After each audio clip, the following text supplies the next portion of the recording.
नमस्कार मित्रांनो, सर्वांचं मनापासून स्वागत आहे कल्पेश साळुंखे या यूट्यूब चॅनलवरती। आणि मी आशा करतो की सर्व स्वस्त असतील आणि मस्त असतील। तर मित्रांनो, फ्रान्सच्या गव्हर्नमेंटने 39 वर्षीय टेलिग्रामचे सीईओ पावेल दरोव यांना अटक केलेली आहे। आताची ही करंट न्यूज आहे। त्याच्या मागे कारण काय आहेत? ब्राझीलमध्येही टेलिग्राम चॅनलला बॅन करण्यात आलेला आहे। तर पहिला मुद्दा आणि पहिला पॉइंट आहे मित्रांनो की फ्रान्स गव्हर्नमेंटने टेलिग्रामचे जे सीईओ आहेत पावेल दरोव यांना का अटक केली? तर त्यांना अटक याच्यामुळे केली की टेलिग्राम चॅनलने त्यांचा डाटा गव्हर्नमेंटला शेअर करण्यासाठी सक्त मनाई केली। तर त्या कारणामुळेच फ्रान्स गव्हर्नमेंटने पावेल दरोव यांना अटक केलेली आहे। तर त्याच्या मागे कारण असं असतं मित्रांनो की जेव्हा तुमचा डाटा शेअर करण्याची वेळ येत असते, तर बरेच वेळेस फ्रॉड्स होतात किंवा बरेचसे स्कॅम्स होत असतात किंवा सिक्युरिटी पर्पजसाठी जी गव्हर्नमेंट असते ती डाटा हा मागत असते अशा प्लॅटफॉर्म्सवरून, अशा सोशल मीडिया ॲप्सवरून। तर त्यावेळेला त्या ॲपचं कर्तव्य असतं, दायित्व असतं की त्याने तो डाटा जो आहे तो शेअर करावा गव्हर्नमेंट। मित्रांनो बघा, या ठिकाणी आता त्यांना अटक करण्यात आलेलं आहे। तर त्यानंतर ब्राझीलला बॅन करण्यात आलेलं आहे ॲप।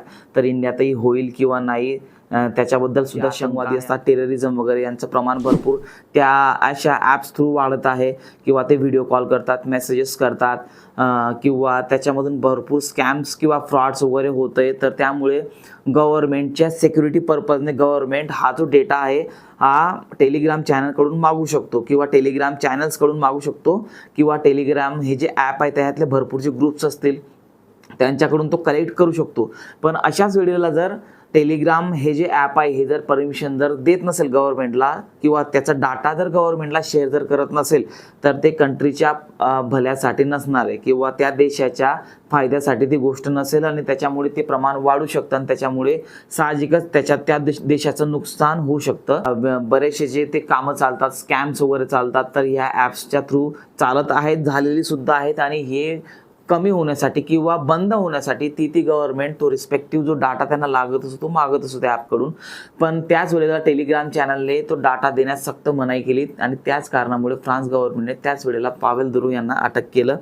कारण तुमच्या देशात जर आतंकवादी किंवा टेररिझम यांचं जर प्रमाण वाढत असेल, त्यांचे व्हिडिओ कॉल्स होत असतील, मेसेजेस येत असतील, त्यांचे ग्रुप्स बनलेले असतील किंवा ते टेलिग्राम चॅनलच्या मार्फत बरेचसे वाईट गोष्टी जर करत असतील, तर ते साहजिकच त्या देशाच्या फायद्यासाठी नाही आहे। आणि हीच गोष्ट फ्रान्स गव्हर्नमेंटने जाणली आणि त्यांनी त्याच वेळेला पावेल दरोव यांना अटक केली।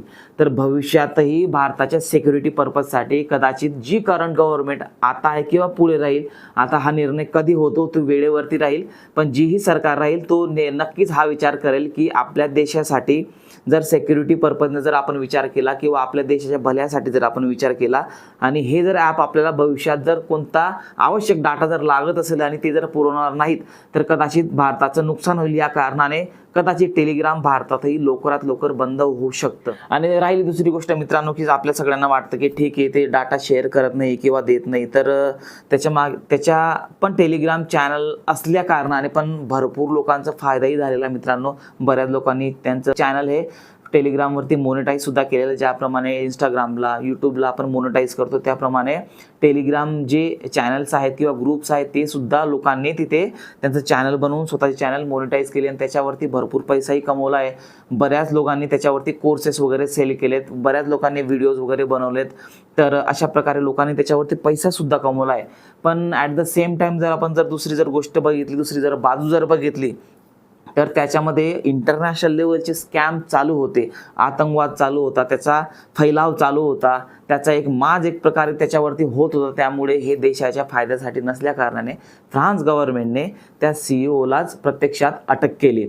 आणि हे कदाचित आता फायदा तर ठीक आहे, फायदा ह्या ॲप्सने होत असतो, पण जर ह्या प्रमाणात आणि ह्या प्रकारचा जर नुकसान जर भारताला किंवा इतर कोणत्या देशाला जर होत असेल, तर ते नक्कीच त्या देशाच्या फायद्यासाठी नाही आहे।